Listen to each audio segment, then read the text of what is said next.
특정 분야에서 뛰어난 업체를 선정해 상품이나 기술, 경영 방식을 배워 자사의 경영과 생산에 합법적으로 응용하는 경영 기법을 일컬어 벤치마킹이라고 합니다.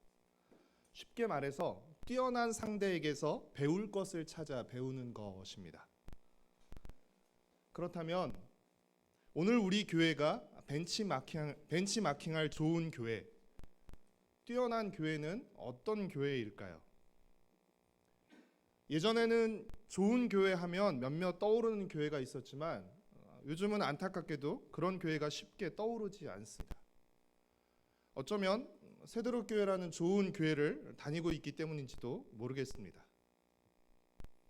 그래도 많은 사람들이 이상적인 교회로 꼽는 교회는 초대교회입니다. 그래서 우리는 오늘 본문에 기록된 이 초대교회의 모습을 언급하며 종종 초대교회로 돌아가자, 초대교회를 담자라고 말하기도 합니다. 그렇다면 오늘 본문에 나타난 초대교회의 모습은 과연 우리가 벤치마킹할 수 있는 모습일까요? 결론부터 미리 말씀드리면 인간적으로는 불가능하고 성령으로만 가능하다는 것입니다. 첫 열매의 추수를 기념하고 감사하는 오순절에 누구나 보고 들을 수 있게 성령이 임하셨습니다. 성령의 충만함을 받은 이들은 성령의 말하게 하심을 따라 각 나라 말로 하나님의 큰 일을 선포했습니다. 베드로는 이 놀라운 현상을 말세에 성령을 부어주시겠다고 하신 요엘서의 예언이 성취된 사건으로 설명하며 하나님께서 예수님을 죽음에서 살리시고 하늘 보좌로 높이셔서 주와 그리스도가 되게 하셨다고 설교했습니다. 그리고 예수님이 주와 그리스도시라는 이 복음 메시지를 듣고 3,000명이나 되는 많은 사람들이 회개하고 세례를 받았습니다. 이들이 회개하고 예수님의 이름으로 세례를 받았다는 것은 다른 말로 하면 예수님이 약속하신 성령을 선물로 받았다는 말입니다. 120명에 불과했던 교회가 갑자기 3,120명으로 약 30배가량 커졌습니다. 그러나 갑자기 늘어난 숫자보다 더 놀라운 것은 성령을 선물로 받은 교회가 보여주는 모습이었습니다. 44절과 45절 말씀을 우리 다시 한번 읽도록 하겠습니다. 믿는 사람이 다 함께 있어 모든 물건을 서로 통용하고 또 재산과 소유를 팔아 각 사람의 필요를 따라 나눠주며, 초대교회 성도들은 재산과 소유물을 팔아서 필요에 따라 나눠주고 모든 것을 공동으로 사용했습니다. 당시 교회는 오늘날처럼 큰 예배당에 모이는 형태도 아니었고 주로 집에서 모였을 텐데 갑자기 늘어난 성도들로 인해서 많은 필요와 부족한 것들이 생겨났을 것입니다. 그런데 이 필요하고 부족한 것들을 어떻게 해결했습니까? 자발적으로 자신의 재산과 소유를 팔아 공동으로 통용함으로 이 필요와 부족함을 해결했습니다. 이런 모습이 사도행전 4장에도 한 번 더 나오게 되는데요. 우리 사도행전 4장 32절부터 35절까지 말씀을 우리 함께 읽도록 하겠습니다. 믿는 무리가 한 마음과 한 뜻이 되어 모든 물건을 서로 통용하고 자기 재물을 조금이라도 자기 것이라 하는 이가 하나도 없더라. 사도들이 큰 권능으로 주 예수의 부활을 증언하니 무리가 큰 은혜를 받아 그 중에 가난한 사람이 없으니 이는 밭과 집 있는 자는 팔아 그 판 것의 값을 가져다가 사도들의 발 앞에 두매 그들이 각 사람의 표를 따라 나누어 줌이라. 사도행전 4장 34절은 믿는 무리 중에 가난한 사람이 없다라고 말하고 있는데, 이는 성도들이 다 물질적인 축복을 받아서 부자가 되었다는 말이 아니라 성도들이 자신의 지갑을 열어 내놓고 또 필요에 따라 함께 나누어 씀으로써 가난함과 부족함이 문제가 되지 않았다는 것입니다. 이 모습은 자기의 소유를 움켜쥐고 더 많은 재물을 가지려는 우리의 본성에 반하는 모습입니다. 이 모습을 인위적으로 강제적으로 벤치마킹하려고 했던 공산주의는 실패했고, 오늘날 교회들도 초대교회로 돌아가자고 하면서도 이 초대교회의 유무상통의 모습을 담자는 말은 선뜻 꺼내지 못합니다. 감히 엄두가 나지 않기 때문입니다. 오히려 사이비단들이 이 말씀을 내세워 신도들의 재산을 강요하고 착취하곤 합니다. 나의 소유를 움켜쥐고 더 많이 가지려는 우리의 본성을 거슬러서 자발적으로 자신의 지갑을 열어 자신의 소유를 다른 사람과 나눈다는 것은 인간적으로는 도저히 불가능한 행동입니다. 그런데 어떻게 이런 일이 가능할 수 있었던 것입니까? 이들이 성령으로 충만했기 때문입니다. 성령으로 충만할 때 성령의 능력으로만 우리는 자기 중심과 자기 중심적이고 자기 만족적인 우리의 본성을 거스를 수 있게 됩니다. 그래서 성령 충만의 다른 이름이 무엇입니까? 바로 자기 부인입니다. 성령으로 충만할 때에만 우리는 우리의 본성을 거스를 수 있습니다. 그러나 반대로 우리의 본성으로 충만할 때 우리는 욕망에 사로잡혀 성령을 거스르게 됩니다. 욕망에 사로잡히게 되면 물불을 가리지 않게 되는 것이죠. 오순절 성령 강림 사건의 본질이 무엇이었습니까? 급하고 강한 바람 같은 소리나 불의 혀같이 갈라지며 임하는 현상이 아니라 오순절 성령 강림 사건의 본질은 예수님의 이름을 믿고 부르는 모든 이들에게 성령이 임한다는 사실에 있었습니다.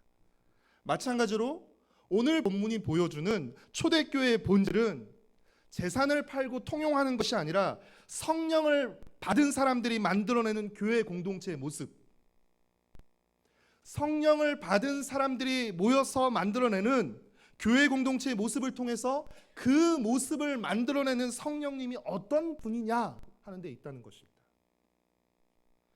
예수님의 승천 이후 일주일을 120명의 제자들은 함께 기도하며 지냈고 성령을 받았습니다.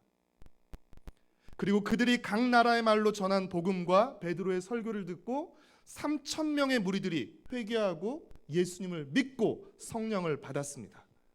우리 다시 사도행전 2장으로 돌아가서 2장 41절 말씀을 함께 읽겠습니다. 그 말을 받은 사람들은 세례를 받음에 이 날에 신도의 수가 3,000이나 더하더라. 성령을 받은 3,120명의 사람들이 보여주는 모습이 42절부터 나오기 시작하는 것입니다. 42절 말씀을 함께 읽겠습니다.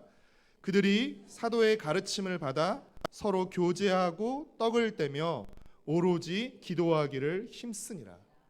성령을 받은 사람들이 보여주는 가장 첫 번째 모습은 무엇입니까? 사도의 가르침을 받는 모습입니다. 세번역 성경은 이를 그들이 사도들의 가르침에 몰두했다라고 표현하고 있습니다. 그리고 유진 피터슨의 메시지는 사도들의 가르침에 자신들의 삶을 드렸다라고 표현하고 있습니다. 사도들의 가르침은 사도들이 예수님에게 배운 가르침입니다.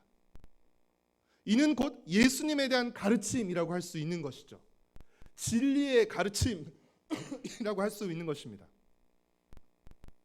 성령은 예수님이 보내신 영으로서 성령으로 충만하면 우리는 예수님에 대해서 그리고 성경에 대해서 더 알고 싶어지게 됩니다.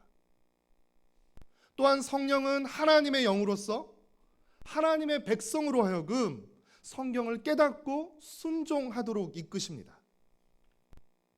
따라서 성령을 강조하면서 예수님을 배제하거나 성경을 무시하는 일은 있을 수 없는 일인 것입니다. 흔히들 교회에서 불만을 이야기할 때 우리 교회는 사랑이 없다는 식으로 말하곤 합니다. 또 어떤 이들은 자신에게 너무 사랑으로 잘 대해주기 때문에 설령 그곳이 이단 사입이라 할지라도 그곳을 떠날 수 없다고 말하기도 합니다. 물론 진리와 사랑이 서로 양립할 수 없는 둘 중에 하나만 선택해야 되는 것은 아니지만 진리와 사랑 중에 진리가 우선합니다. 성도의 교제보다 사도의 가르침, 진리의 가르침이 우선한다는 사실이 이를 뒷받침해 주는 것입니다. 성령을 받은 이들의 공동체, 초대교회 공동체의 첫 번째 모습으로 사도들의 가르침을 받는 모습이 가장 먼저 나오고 있다는 사실을 우리는 결코 허투루 여겨서는 안 될 것입니다. 이것은 무엇을 의미합니까? 이는 성령이 진리의 영임을 의미하는 것입니다. 요한복음 14장 17절 말씀 우리 함께 같이 찾을 수 있도록 하겠습니다. 요한복음 14장 17절 말씀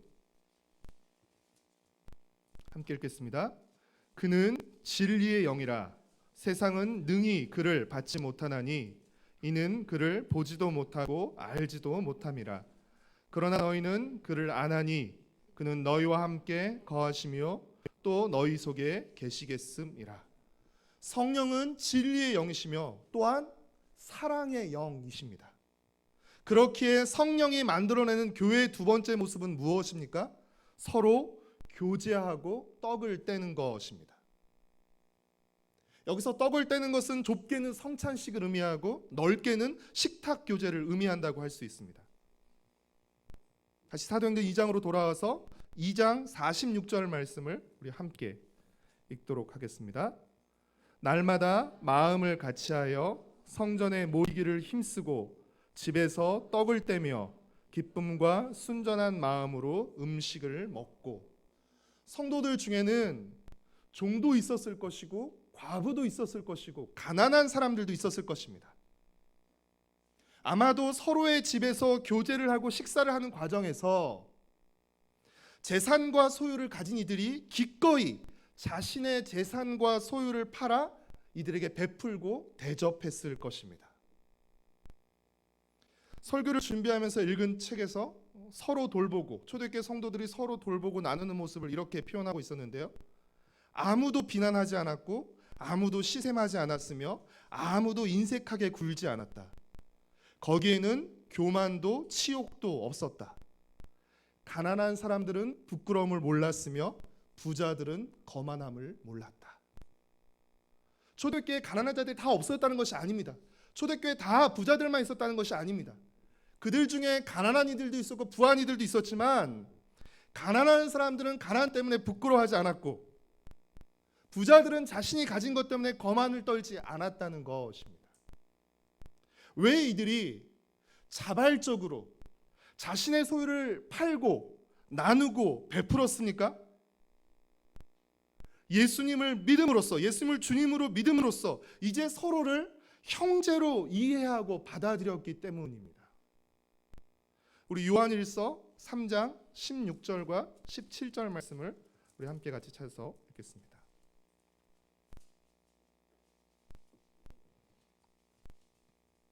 요한일서 3장 16절 17절 말씀 같이 읽겠습니다. 시작.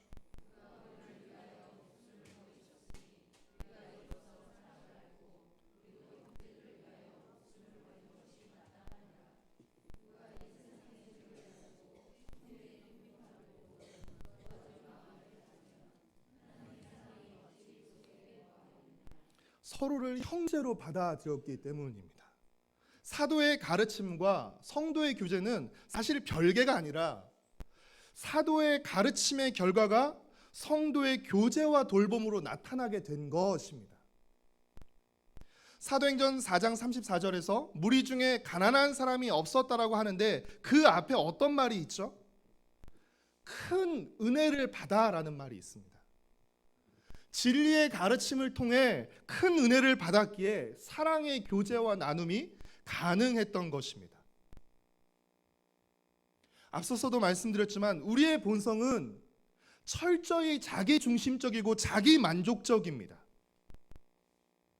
성령으로 충만할 때에만 우리는 자기 중심적이고 자기 만족적인 우리의 본성을 거스를 수 있게 되고 내 지갑을 스스로 열고 내 소유를 베풀 수 있게 되는 것입니다.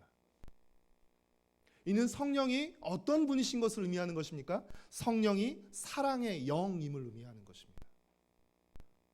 그래서 사랑의 영인 성령이 역사하는 곳에는 하나됨과 연합이 일어나게 되는 것입니다. 반대로 미움의 영인 사단이 역사하는 곳에는 분열과 싸움이 일어나게 되는 것입니다. 성령이 만들어내는 교회의 세 번째 모습은 무엇입니까? 기도에 힘쓰며 하나님을 찬미하는 것입니다. 성령을 받은 이들은 기도하기에 힘썼습니다. 사도행전 첫 번째 시간에 누가복음과 사도행전은 상하편으로 이루어진 한 권이라고 말씀드렸는데, 누가복음의 예수님, 그리고 사도행전의 사도들에게서 자주 그리고 공통적으로 발견되는 행동이 있다면 그것은 무엇일까요? 이미 답을 제가 말씀드렸는데 바로 기도입니다. 누가복음의 예수님, 사도행전의 사도들에게서 자주 그리고 공통적으로 나타나는 행동은 기도하는 것입니다. 성령으로 충만할 때 우리는 자기 중심적이고 자기 만족적인 우리의 본성을 거스를 수 있게 되는데, 그 힘이 어디서 나는 것입니까? 바로 기도에서 나오는 것입니다. 기도할 때 우리의 중심과 방향이 우리 자신을 넘어서서 예수님을 향하게 되고 하나님 나라를 향하게 되는 것입니다. 성령으로 충만할 때 우리가 어떤 신비한 능력을 갖게 되는 것이 아니라, 성령으로 충만할 때 우리는 더욱 예수님을 의지하게 되는 것입니다. 더욱 예수님을 의지하게 됨으로써 예수님의 능력을 덧입고 그 능력을 경험하게 되는 것입니다. 설령 우리를 통해서 놀라운 능력이 나타난다고 하더라도 그 능력은 우리의 것이 아니라 바로 주님의 능력인 것입니다. 그래서 여러분, 사도행전에서 베드로도 그렇고 바울도 그렇고 치유의 기적을 일으킵니다. 그때 그들이 뭐라고 말합니까? 우리를 주목하지 말라는 것입니다. 이 일은 내 능력으로 내가 한 것이 아니라고 말하죠. 왜 우리를 주목하느냐라고 말하는 것이죠. 그리고 주님을 주목하도록 하는 것이죠. 사도행전 2장 47절 전반부 말씀만 우리 다시 한번 읽도록 하겠습니다. 사도행전 2장 47절 같이 읽겠습니다. 하나님을 찬미하며 또 온 백성에게 칭송을 받으니. 여기까지만 읽겠습니다. 성령으로 충만한 이들은 기도할 뿐 아니라 찬양하기를 힘씁니다. 정확히 말하면 찬양하려고 억지로 힘쓰는 것이 아니라 찬양하기를 기뻐합니다. 찬양하면서 힘을 얻습니다. 이는 성령이 어떤 분임을 의미하는 것입니까? 성령이 예배의 영임을 의미하는 것입니다. 그렇게 성령으로 충만한 사람일수록 예배가 뜨겁고 살아있는 것입니다. 사실 예배드리는 모습이 그 사람의 신앙의 전부는 아니지만, 그 사람의 신앙은 예배드리는 모습을 통해서 자연스럽게 드러나게 됩니다. 성령 충만한 사람은 예배를 사모하고 또 예배를 소중히 여기게 됩니다. 그래서 성령 충만한 공동체는 모이기를 힘쓰게 되는 것입니다. 예수님은 하나님의 뜻에 따라 죽기까지 순종하셨고, 하나님은 그 예수님을 죽음에서 살리시고 하늘 보좌 우편에 올리셨습니다. 이제 예수님은 주와 그리스도로서 하나님 보좌 우편에서 하늘 통치를 시작하십니다. 그 첫 번째 통치 행위가 무엇입니까? 바로 성령님을 보내주신 것이었습니다. 예수님의 통치가 예수님을 주와 그리스도로 믿고 성령을 받은 사람들을 통해 이 땅 가운데 이루어지는 것입니다. 그 첫 번째 통치의 결과로 형성된 공동체가 바로 교회인 것입니다. 교회는 이 땅에서 예수님의 통치를 받으며 하나님의 나라를 보여주는 곳입니다. 여러분, 오늘 본문에 기록된 초대교회 공동체의 모습은 인간이 계획하거나 만들어낸 모습이 아니라 성령이 만들어낸 모습입니다. 성령이 만들어낸 이 모습을 통해서 우리는 성령이 진리의 영이시라는 것을, 성령이 사랑의 영이시라는 것을, 성령이 예배의 영이시라는 것을 우리는 알게 되는 것입니다. 이제 예수님을 주님으로 고백하고 그분의 영인 성령을 통해 다스림을 받는 성도와 교제는 다른 주인, 다른 진리, 다른 가치, 그리고 다른 삶의 방식으로 살게 되는 것입니다. 그런 다름이 오늘 본문에 기록된 초대교회의 모습을 통해 나타난 것입니다. 오늘날 우리와 한국교회가 사회로부터 칭송이 아닌 손가락질을 받는 이유는 무엇입니까? 다른 주인, 다른 영, 다른 가치, 다른 진리로 살아가는 그 다름이 우리 삶에서 잘 드러나지 않기 때문입니다. 교회가 세상과 다르지 않는다면, 교회가 세상과 같다면 굳이 교회에 올 필요가 없는 것입니다. 사랑하는 성도 여러분, 우리 신앙의 목적이 무엇입니까? 하나님의 도우심으로 믿지 않는 이들보다 이 세상에서 더 부유해지고 더 앞서가는 것이 아닙니다. 교회는 이를 이루기 위한 단체와 조직이 결코 아닙니다. 베드로는 사도행전 2장 40절에서 이 패역한 세대에서 구원을 받으라 라고 말하고 있는데, 여러분, 이 세상에서 잘 되는 것이 구원이 아니라 하나님을 등지고 패역한 이 세상, 삐뚤어지고 사악한 이 세상에서 벗어나는 것이 바로 구원인 것입니다. 하나님을 향하고 성령을 통한 예수님의 통치를 받으며 사는 것이 바로 구원인 것입니다. 오늘 본문에 기록된 초대교회의 모습에서 그 이전과 그리고 믿지 않는 이들과 가장 두드러지게 구별되는 모습은 무엇입니까? 관계성과 공동체성입니다. 우리는 흔히 성령 충만하면 하나님과의 관계인 영성만 생각하지만 결코 그렇지 않습니다. 주님께 헌신할, 성령 충만은 주님께 헌신하게 할 뿐 아니라 우리 서로에게도 헌신하게 하는 것입니다. 예수님을 주와 그리스도로 고백하는 순간 우리는 예수님 안에서 서로를 형제라 부르게 되고 서로를 지체로 대하게 되는 것입니다. 초대교회 공동체가 말씀을 배우고 기도하고 찬양할 뿐 아니라 서로를 향해 기꺼이 자신의 지갑을 열고 소유를 나누는 이 모습, 이 다름을 보고 교회 밖 사람들은 교회를 칭송했던 것입니다. 그리고 이 다름은 오늘 우리 교회가 세상에 보여주어야 할 모습이기도 한 것입니다.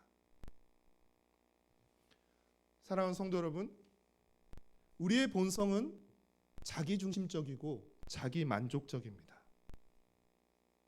하나님을 부인하고 자기 본성을 따라 살아가는 이 세상이 곧 패역한 세상입니다. 우리가 성령으로 충만하지 않으면 우리는 우리의 본성을 거스를 수 없고 이 패역한 세상에 빠져 살아갈 수밖에 없습니다. 성령으로 충만할 때, 성령의 다스림을 받을 때에만 우리는 우리의 본성을 부인할 수 있게 되고 공동체를 이룰 수 있게 되는 것입니다. 그 공동체가 바로 교회입니다. 그런 의미에서 모든 교회는 예수 공동체이며 성령 공동체입니다. 진리의 가르침을 따라 사랑의 교제를 나누며 예배를 드리는 구원의 공동체입니다. 주님은 이 구원받은 이들의 공동체인 교회를 통해서 날마다 구원받는 사람이 또한 늘어나게 하시는 것입니다. 우리 사도행전 2장 47절 후반전 말씀을 같이 한번 읽어볼까요? 구원받는 사람을 날마다 더하게 하시니라. 예수님을 믿고 약속하신 성령을 선물로 받으신 여러분, 진리의 영이신 성령으로 더욱 충만해지시길 소망합니다. 사랑의 영이신 성령으로 더욱 충만해지시길 소망합니다. 예배의 영이신 성령으로 더욱 충만해지시길 소망합니다. 그래서 성령의 능력으로 우리의 본성을 부인하고 예수님을 닮아가시기를 바랍니다. 나만 생각하고 나만을 위해 살아가는 이 이기적이고 패역한 세상 속에서 하나님을 사랑하고 이웃을 사랑하는 성령 충만한 공동체를 함께 세워나가기를 바랍니다. 욕망과 이 세상에 빠져 살아가지 않고 하나님 나라를 꿈꾸며 성령의 능력으로 이 땅 가운데 하나님의 나라를 세워가기를 원합니다. 우리 개인과 우리 새로교회가 더욱 성령 충만한 공동체가 되어서 세상이 만들어낼 수 없는 거룩하고 아름다운 모습을 보여주는 성도와 교회가 되기를 소망하고